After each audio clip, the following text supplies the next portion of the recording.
Shalom, everybody. This is Dave from Universal Truth of Mankind. I'm your host for Kabbalah 301. Right now, we're kind of disbanded for a few weeks because of, or a month, due to the festivals, vacations as well. So for April and May of 2025, things are going to be a little bit slow with this. So I decided to do some videos to try to give you some insights into what we do, what we look for.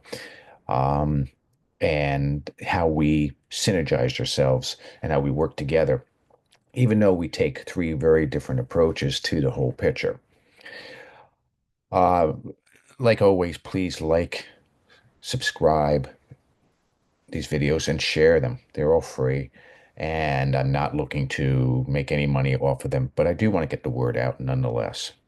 So please do that. And like I said, on the subscribe part, I'm on YouTube as well as Rumble, and I'm under Universal Truth of Mankind. So let's delve into the Hebrew Aleph-Bet and understand this picture a little better so we understand, in this case, how I operate. Like I said before, Tom takes more of an energetic look at the Aleph-Bet. And like I've said in two videos before this, where I mention about the Aleph-Tav being mentioned twice in the very first verse of Genesis chapter 1, verse 1. Please go back if you have not seen that video and you'll better understand what's happening here. Now, he takes the energetic approach, the formula approach, the more of the quantum physics approach, and so on and so forth. I would call it the Yetzirah approach, Sefer Yetzirah is a wonderful book, and he takes that approach to it. I take the Assiyah level, which means action level. That's where we view it more at a lower level in this realm. And what I have before you is one of many illustrations that I have collected for the Hebrew alphabet. Now, you have to be careful. You got to look at as many as possible because very rarely are they all like correct, and collectively they give you a bigger picture. But I will cycle through a few of these just so you get an idea of what's going on.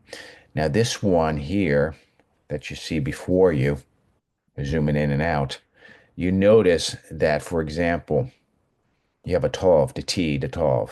Tov being this character right here. That's called the box character, the square character. Now, there's a lot of meaning behind this. This character here is based upon spirituality. I know there's some out there that say, hey, unless you're using the original Hebrew characters, that somehow you are defaning scripture and somehow you are creating a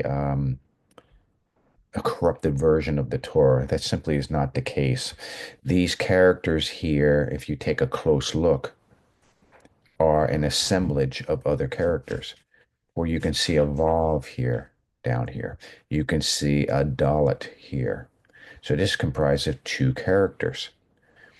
Um, you can see, let me just show the more popular one. This here, you see a Yud and a Yud and a Vav in the middle.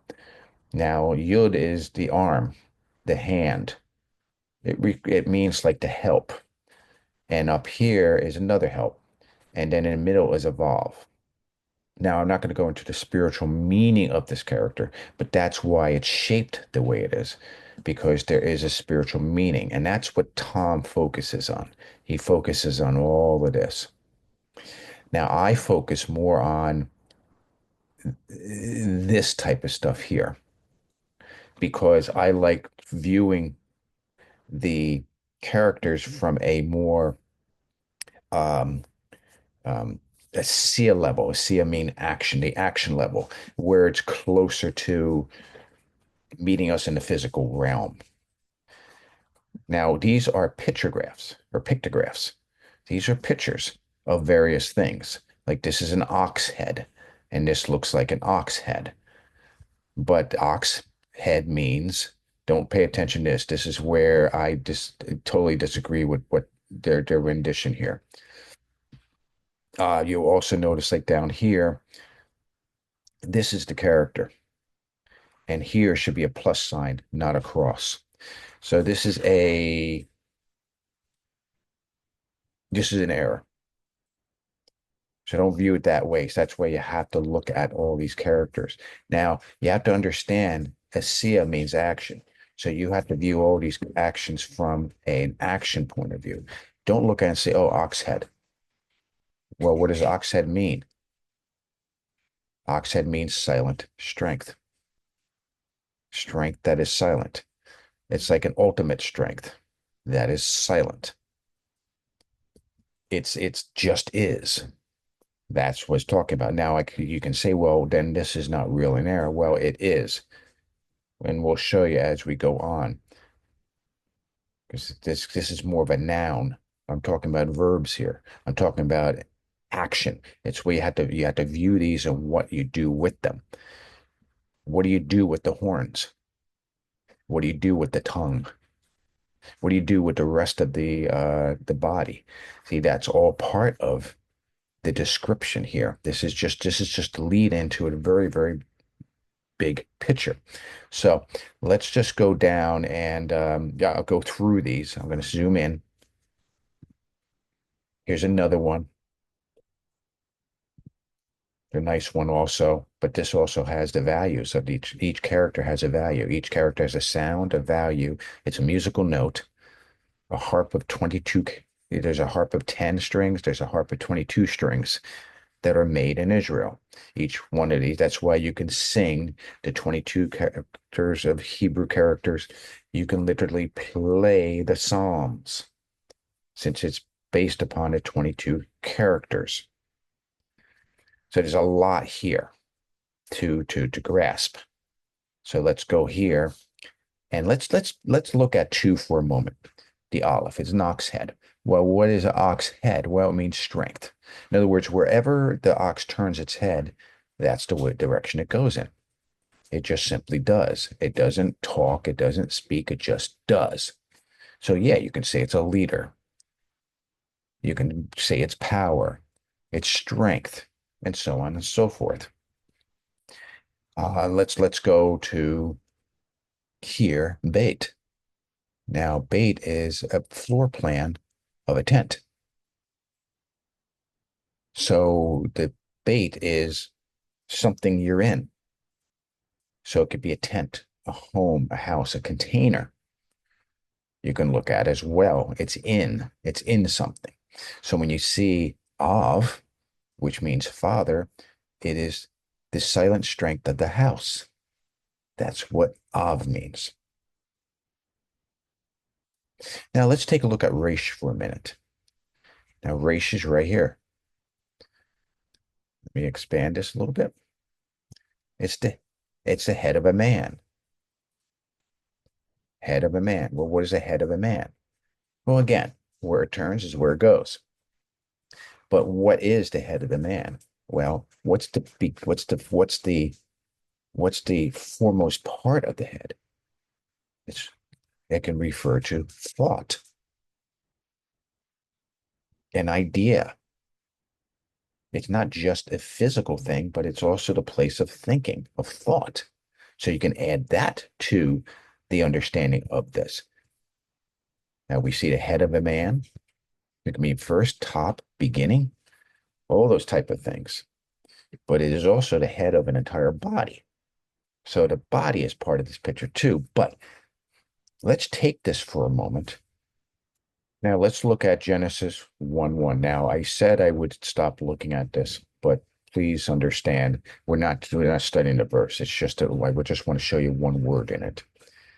And that one word here is bara. That's right here. Beit Resh Ayin. Aleph, I'm sorry, Aleph. We just talked about those two, or those three characters.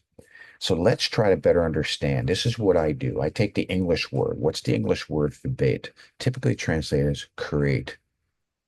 Okay, create. It's an action. Creating, create. It's an action word. Okay, good. Now let's impregnate that with the understanding or with the Hebrew characters to get a better understanding of what we're creating or what does create mean in this context. And you can do this with pretty much any word out there. The bait we already talked about. That means in something. It's like a home, a house. So we know that the bait is a container, so to speak. But what does this thing contain? What does this house contain? Quote unquote house container. What does it contain? Well, it contains a resh. Well, what's a resh? It's the head. It's thought. It's a reasoning, a thought. So this bait, this container is containing a what? A thought. It's containing a purpose. And the Aleph is silent strength. In other words, the simple thought that this container contains is all there is. It is focused. It is powerful. It simply is. It's a container that contains a singular purpose, and it has to do something with it. But here's the catch. Before this is forget about these last three characters. Look at these first characters here. There's another bara. So what we're honestly saying is there's a container of this. I talk about this in another verse. We're not going to hit that here. Within that container is this container. So there's a scaling down. There is a narrowing down, a focusing that's taking place.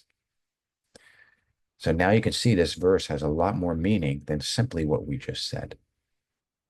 And this type of stuff that we draw upon and that I draw upon.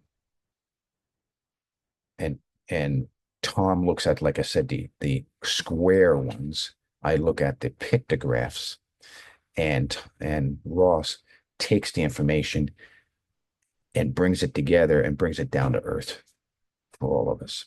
And that's how we operate together. And that's just one example. I hope this helps.